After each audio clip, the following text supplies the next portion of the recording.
বন্ধুরা, এই গাছটা কি গাছ তোমরা বলতে পারবে কি জানি না। দেখো, পাতা দেখে চিনতে পারবে? দেখো, এই গাছটা কিন্তু সবাই নাম জানে কি গাছ, কিন্তু পাতা দেখে কিন্তু বোঝা যাচ্ছে না। আর একটু পাতাগুলো ভালো করে দেখাই।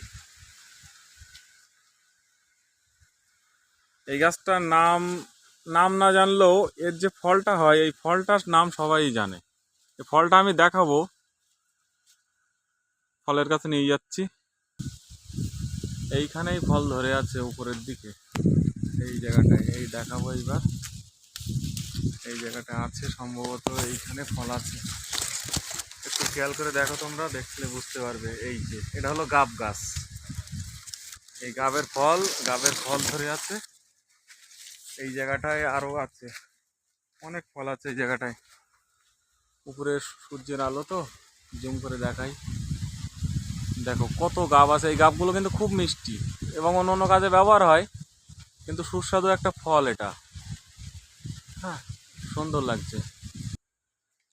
দেখো বন্ধুরা, খুব সুন্দর ফল হয়ে আছে, বড় বড় ফল। এগুলো কিন্তু আহ, যেমন ফল আমরা খাই তেমনই ফল। এইগুলো মানে বেশি গাছ নেই তো এখন, আমাদের এইদিকেও গাছ বেশি নেই, তার জন্য বেশি আমাদের দেখা যায় না।